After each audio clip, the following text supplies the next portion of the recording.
Olá, irmãos. Nós vamos agora começar o estudo da lição 12, a penúltima lição do primeiro trimestre. Conforme eu já tinha dito na aula anterior, que estaríamos antecipando para poder encerrar esse trimestre, as lições do primeiro trimestre nessa semana, tá? E vocês estarão recebendo essas postagens para poder acompanhar as nossas aulas.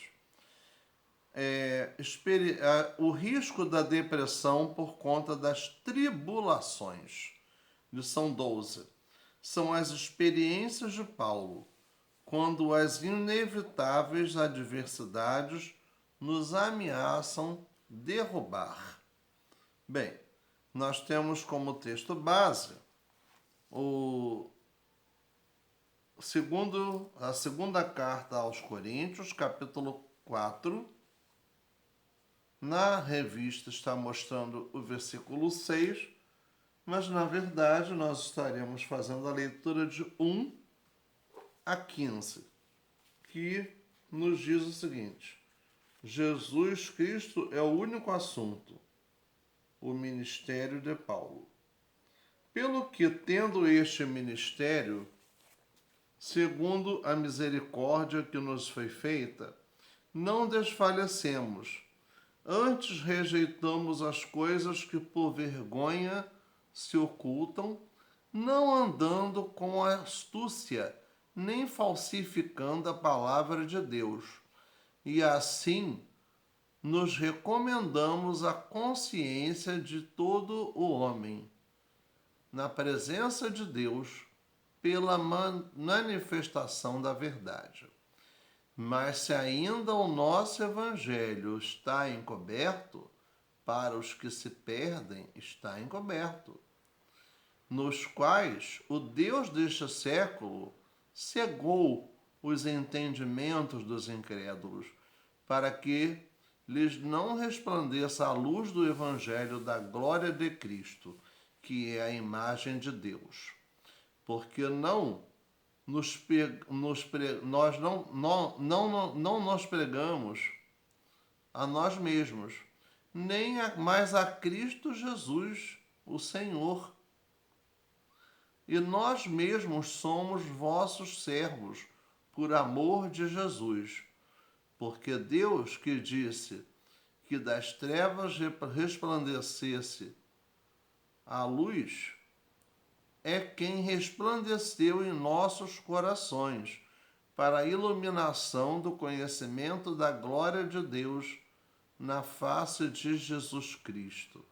Temos, porém, este tesouro em vasos de barro, para que a excelência do poder seja de Deus e não de nós.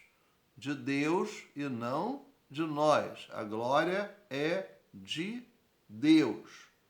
Em tudo somos atribulados, mas não angustiados, perplexos, mas não desanimados, perseguidos, mas não desamparados, abatidos, mas não destruídos, trazendo sempre por toda parte a mortificação do Senhor Jesus no nosso corpo, para que a vida de Jesus se manifeste também em nossos corpos.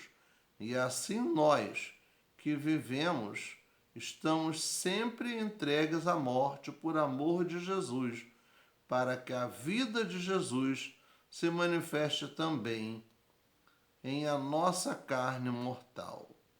De maneira que em nós opera a morte, mas em vós a vida. E temos, portanto, o mesmo espírito de fé, como está escrito: crie, por isso falei. Nós cremos também, por isso também falamos, sabendo que o que ressuscitou o Senhor Jesus nos ressuscitará também por Jesus e nos apresentará convosco. Porque tudo isto é por amor de vós, para que a graça multiplicada por meio de muitos faça abundar a ação de graças para a glória de Deus. Vamos então orar, irmãos. Deus, toma-nos nas tuas mãos. Abençoa, Senhor, esse estudo. Dá-nos a sabedoria devida na condução dele. Usa-me, ó Deus, na condução desse estudo. E seja com aqueles que vão ouvir, que vão acompanhar, que possam ser edificados com a tua palavra. Toma-nos em tuas mãos, dirige tudo que estaremos fazendo aqui, em nome de Jesus. Amém. Depressão por conta das tribulações. Bem, Paulo escreve à igreja dos Coríntios, e a igreja dos Coríntios era uma igreja bem problemática, uma igreja que vivia divisões, uma igreja que tinha facções, já nem divisões, eram facções, uma igreja que se deixava muito levar pelo mundo, pelas coisas do mundo e que se afastava muito da vontade de Deus. Tornar-se cristão não significa estar livre de angústias, de sofrimentos. Isso nunca foi e nunca será verdade. Pare de sofrer. Venha ser próspero. O sofrimento não é de Deus. Nós fomos salvos para ser vitoriosos, para vivermos coisas boas. Não para sofrer, não para ter derrotas, não para a pobreza, nem para a miséria. Os irmãos, à medida que me ouvem falar essas palavras, estariam estranhando, dizendo: que isso? Será que eu mudei de convicção? Será que eu estou fugindo da doutrina em que nós cremos? É óbvio que não. Isso é um recurso didático. São ideias desenvolvidas por quem segue a chamada teologia ou evangelho da prosperidade e que associa a prosperidade somente a dinheiro e as coisas materiais. Então, há segmentos, sim, que enfatizam muito isso. O cristão não está isento de passar por sofrimento, por tristeza, por perigos, por provações, por tribulações. Nós todos estamos sujeitos a tudo isso, porque Jesus não prometeu isso para ninguém. Vamos lembrar desse detalhe, né? Doenças, mortes de pessoas queridas, depressão, acidente, desemprego, perseguições, tudo isso faz parte da vida. E nós, quando optamos a ser servos do Senhor, nós vamos viver isso sim, mas com uma grande diferença. Nós vamos ter o Espírito Santo nos orientando, nos dirigindo, nos mostrando o caminho por onde nós devemos andar para não cair, né? Então aqui perguntamos, Paulo também passou por momentos angustiantes e de grande tristeza, mas as suas cartas mostram exatamente que o seu ministério não foi nada fácil. É possível ter uma vida sem tribulações? Primeiro item dessa lição. Claro que a gente sabe muito bem que a resposta é não. Não existe. Não existe você ter uma vida sem tribulações. Isso é uma coisa que não tem como fugir. É real. Por mais que sejamos como o próprio Paulo, um homem dedicado ao seu chamado, santificado, vivendo para a glória de Deus, perseguido por sua fé, a gente sabe que vamos viver situações como essa. E que vamos ter o Espírito de Deus nos orientando-nos, acompanhando.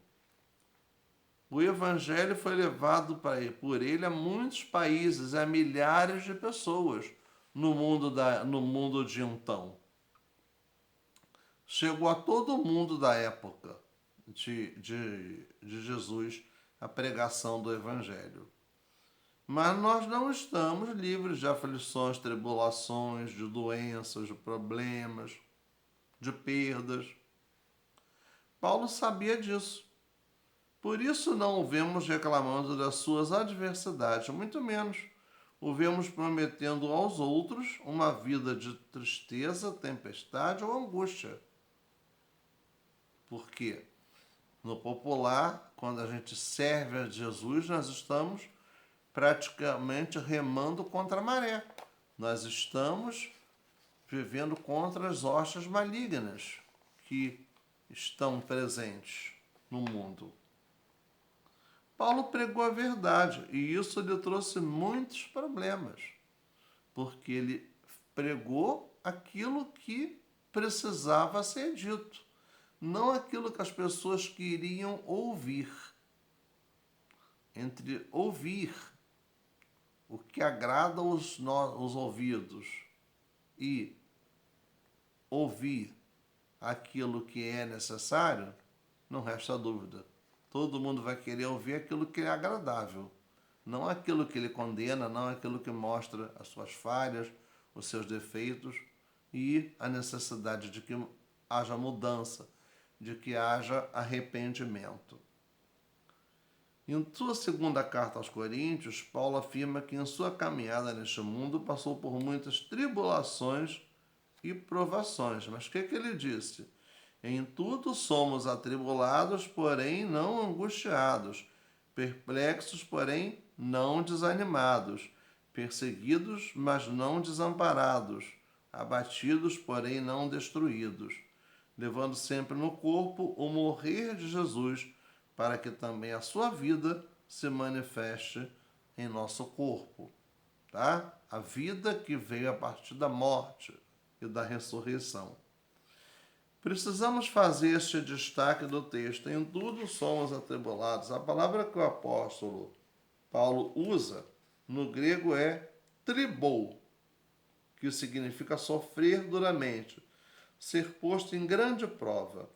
Esse estado é característico de pessoas que precisam desesperadamente de socorro externo, um estado em que todos naturalmente clamariam por socorro. Mas existe algo digno de muita atenção. É que toda tribulação que cerca os cristãos não haveria de necessariamente gerar neles angústia. Isso é estranho. Humanamente falando, problemas geram angústia.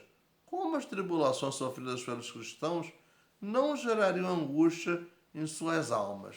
Seria impossível não gerar angústia, mas o que é possível é saber conviver com essa angústia, tendo a sabedoria divina, deixando que o Espírito de Deus direcione, tome o rumo da nossa vida e nos oriente naquilo que temos a fazer, a falar, nas nossas palavras, nas nossas atitudes e nos nossos pensamentos também.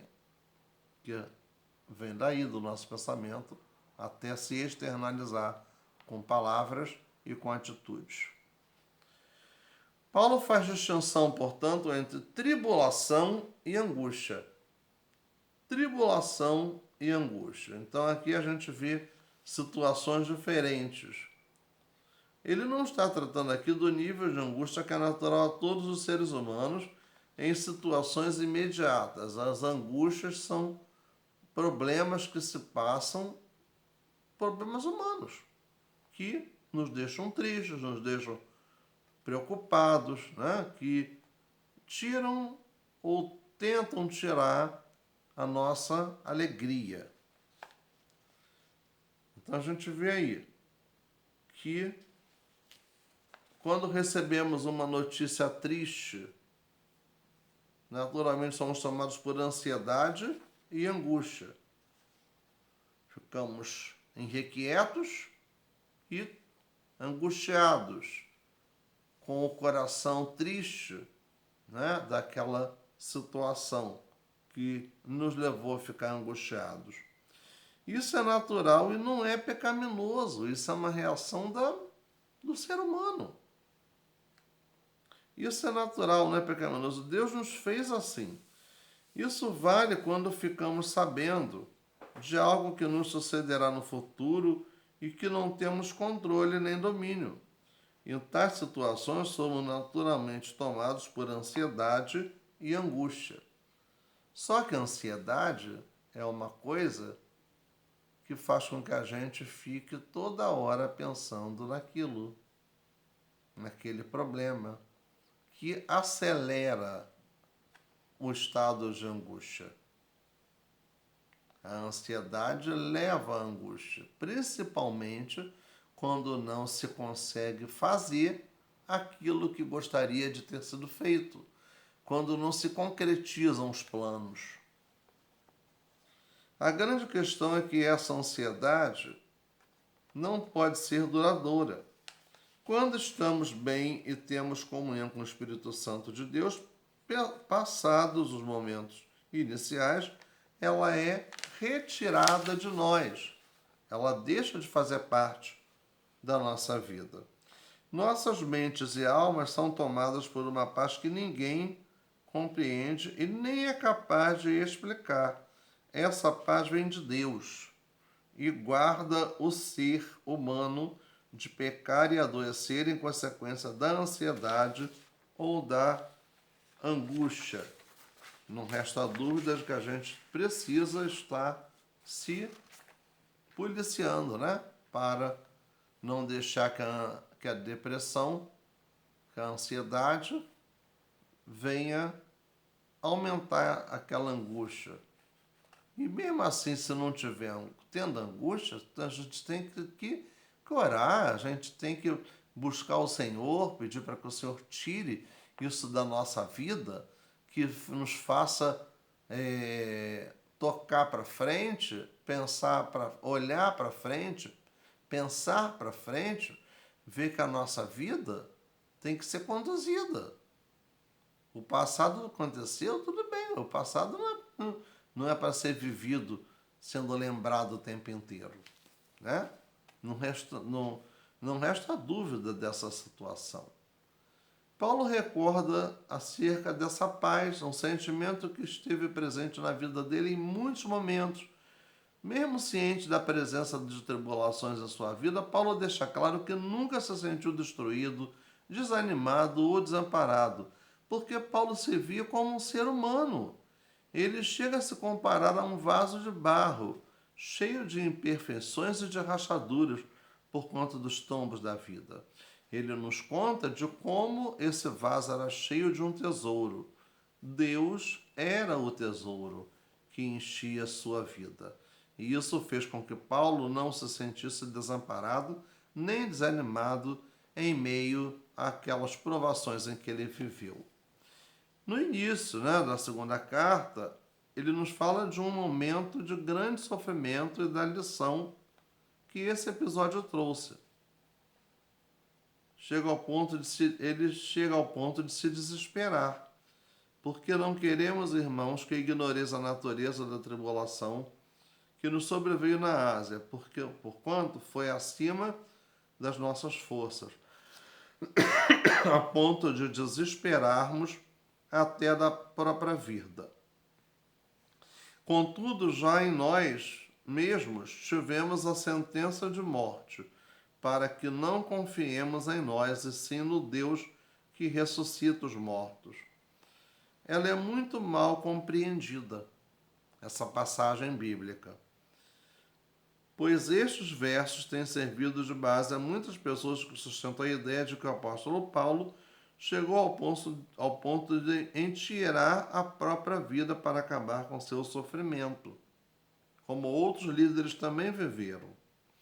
Mas será que foi realmente isso que ele quis dizer aqui?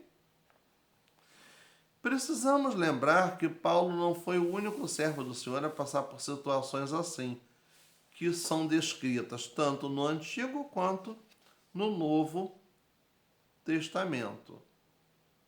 Deus também, muitas pessoas tementes a Deus também enfrentaram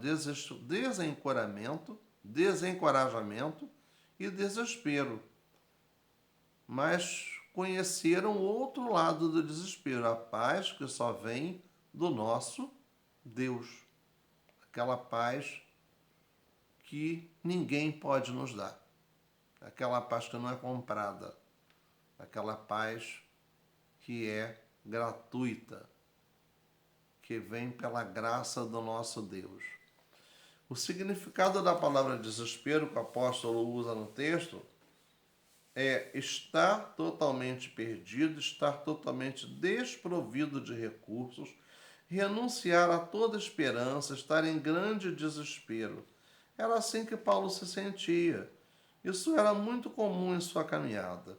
Durante todo o tempo ele estava às voltas, com depressões, surras, calúnias, perseguições e abandono, além de ser ferido por amigos na própria alma, abandonado por vários deles. Foi um homem justo e correto, que muitas vezes se viu preso impropriamente. Não raro, suas prisões aconteciam logo após as surras, nudez e xingamentos.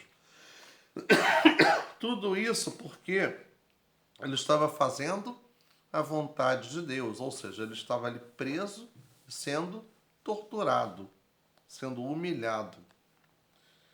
É de se esperar, portanto, que Paulo em algum momento se sentisse desesperado. É de se entender que houvesse momentos de grande angústia em sua vida. Nenhum ser humano é capaz de suportar insensível as tribulações e intempéries da vida. Paulo, o grande servo do Senhor, aconteceu a tristeza por conta dessas tribulações. Né? No item 2, o grande perigo. É nessa situação que muitos entram em depressão. Ela não surge do nada na vida de ninguém. Nós falamos isso agora no estudo anterior. Ela vem aos poucos e não se manifesta de imediato. Isso tem uma sequência.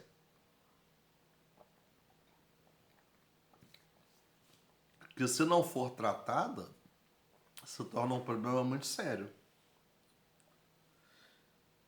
A menos que a depressão venha por conta de problemas hormonais ou hereditários, parentes próximos com histórico de doenças mentais,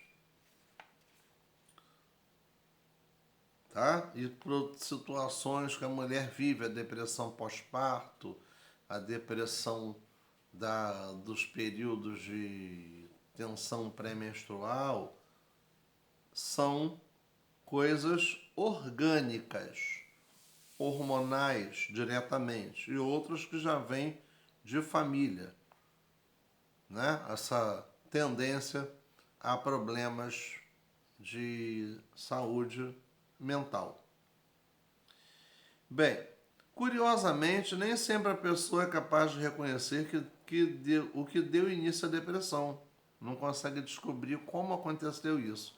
Isso também quando a pessoa não quer enxergar que vive esse problema, né? Acha que está tudo normal, que é muito normal e que não precisa se tratar. Como cristãos, não podemos esperar uma vida isenta de tribulações nem de sofrimentos. Jesus disse que neste mundo teríamos aflições. João 16:33. Teríamos aflições, mas que venceríamos, porque ele passou por aflições e venceu o mundo. E nós também vencemos através de Jesus. Assim mesmo que hoje você esteja vivenciando um momento de paz, não se espante quando as tempestades chegar. Elas chegarão como chegaram a todos os homens e mulheres de Deus no passado. Só saiba distinguir tribulação de angústia. A tribulação, na maioria das vezes, não pode ser controlada. A angústia geralmente pode ser controlada à medida em que entendemos o quanto a tribulação é inevitável e, sobretudo, no quanto acreditamos que o Senhor não nos abandonou. Cheios da presença de Deus, será bem mais fácil atravessar esses momentos difíceis. É aqui que prevalece o texto de Filipenses 4,13. Podemos todas as coisas quando estamos fortalecidos pelo Senhor, todas as coisas boas e ruins. Vale a pena pensar que situações difíceis na vida nada mais são do que ferramentas que Deus usa para deixarmos de confiar em nós mesmos, para abandonarmos a autoconfiança, a autocomiseração, a autoglorificação, o orgulho e a teimosia, bem como a crença de que somos o que somos por mérito próprio. Claro, nós somos o que somos porque Deus nos capacitou, porque Deus nos colocou naquele devido lugar, nos deu dons, nos deu talentos. Então isso é dependência de Deus, sim, e nós somos dependentes de Deus, sim. Não podemos achar que somos autossuficientes. Ninguém é autossuficiente. Todo mundo precisa de Deus. Então a gente vai ver que depressão, tribulação, angústia está presente? Sim, tribulação está nessa situação. Ela não pode ser controlada, mas a angústia pode ser controlada, sim. E principalmente, cheios da presença de Deus, será bem mais fácil atravessar esses momentos. Ou seja, estaremos com mais condições de poder vencer essas adversidades, esses obstáculos que se passam e que fazem parte da nossa vida. Tá? Não tem ninguém que possa dizer que não vive ou nunca viveu situações assim desse tipo. Situações difíceis na vida nada mais são do que ferramentas que Deus usa para deixarmos de confiar em nós mesmos. De confiar em nós mesmos. A autocomiseração, glorificação, a teimosia, o sofrimento é usado por Deus para lapidar a nossa vida. Lapidar a nossa vida, ou seja, para poder nos tornar mais capazes, nos conceder sabedoria, capacidade de lidar, de conviver com situações complicadas, né? Então aqui nós somos lapidados por Deus. Provas, tribulações são usadas por Deus para purificar a nossa vida daquilo que não o glorifica.